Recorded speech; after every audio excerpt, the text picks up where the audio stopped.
In the world of Little House on the Prairie, change was often framed as a test of faith. A blizzard would come, a crop would fail, a loved one would fall ill. But through it all, the Ingalls family held fast, united by love, resilience, and Pa's quiet wisdom. Yet behind the scenes, the show itself was facing a crisis far more complex than any prairie storm. And it began with a single decision: Melissa Sue Anderson's choice to walk away. To audiences, Anderson was Mary Ingalls, the gentle, studious eldest daughter whose journey from sighted schoolgirl to blind woman navigating life with grace became one of television's most moving arcs. Her performance earned her an Emmy nomination in 1978, the only Little House cast member ever honored by the Television Academy. But by season 5, something had shifted. The actress who once embraced Mary's quiet strength was growing restless, not because she disliked the role, but because she felt trapped by it. In her own words, Mary became a saint, and saints don't have flaws. Saints don't get angry. Saints don't want things for themselves. Anderson had watched as Laura, played by Melissa Gilbert, got to be impulsive, funny, rebellious, and romantic. Mary, meanwhile, was expected to be perfect, patient, selfless, always smiling through her blindness. The truth was, Mary's character had outgrown her story. After her marriage to Adam Kendall in season 4, the writers struggled to give her meaningful plot lines. She lived in a separate house. She taught at the school for the blind. She had a baby. But she was no longer part of the daily rhythm of the Ingalls, home, and Anderson felt it. She later revealed in interviews that she began negotiating with producers as early as season 5. She didn't want to leave entirely. She loved the cast, especially Karen Grassel and Michael Landon, but she needed creative freedom. She wanted Mary to have doubts, to argue, to make mistakes. The writers refused. So Anderson made a bold move. She asked for a reduced role.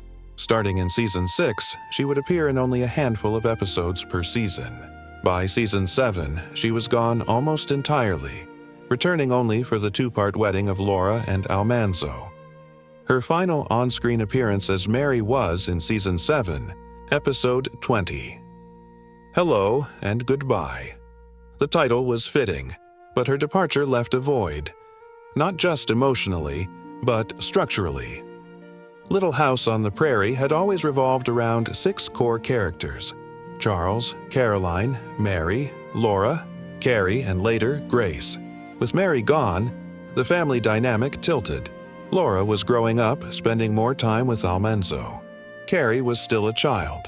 There was no teenage presence in the Ingalls home. No one to carry the torch of youthful curiosity, moral questioning, and emotional vulnerability that had once belonged to both Mary and Laura. The show needed a new heart, and so, out of necessity, Albert Quinn Ingalls was born. Introduced in season 4 as a minor character, a troubled orphan taken in by the Ingalls, Albert was originally meant to be temporary. But when Anderson's exit became permanent, the writers saw an opportunity. In season 5, Albert returned. This time, he wasn't just a guest. He was adopted. Charles and Caroline officially made him their son. He moved into the bedroom once shared by Mary and Laura. He sat at the dinner table. He called them Ma and Pa. Overnight, Albert became the show's new emotional anchor. Played by Matthew Labiorteaux, Albert brought a rawness the series hadn't seen since early Laura. He was moody, introspective, fiercely loyal, and haunted by his past. He questioned authority. He ran away. He fell in love. He made mistakes and owned them. In many ways, Albert was the anti-Mary. Where Mary embodied grace under suffering, Albert embodied struggle with purpose. And the audience responded. But the real test came in season 8, when the writers faced their biggest challenge yet: how to keep the show relevant as its original child stars aged out. Laura was married. Mary was gone. Carrie was too young. The Ingalls home felt empty. So they gave Albert a storyline that would shake the series to its core. leukemia.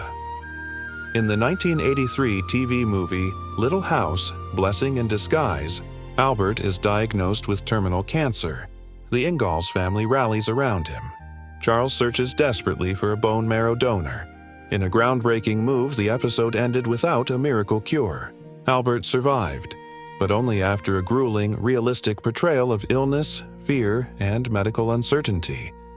The impact was immediate. Across America, bone marrow donor registrations surged by 300%.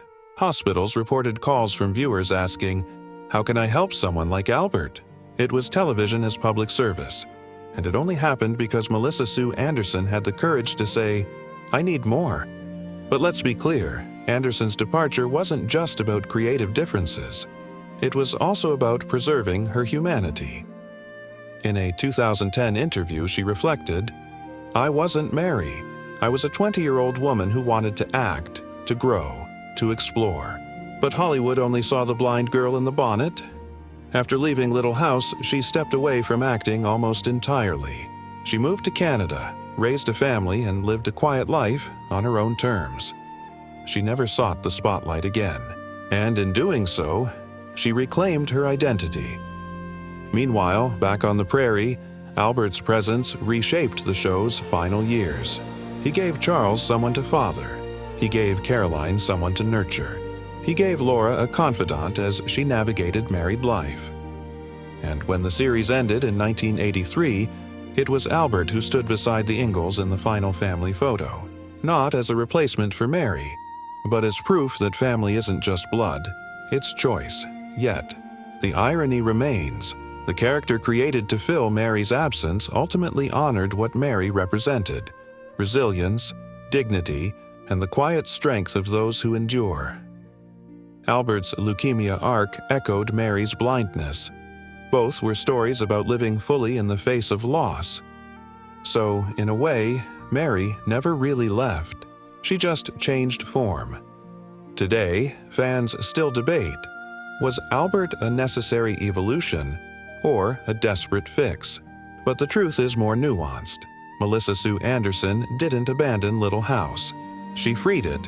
By refusing to be typecast, she forced the writers to take a risk, to imagine a new kind of family, to tell harder stories, and in doing so, she ensured the show didn't fade into sentimentality, but grew into something braver.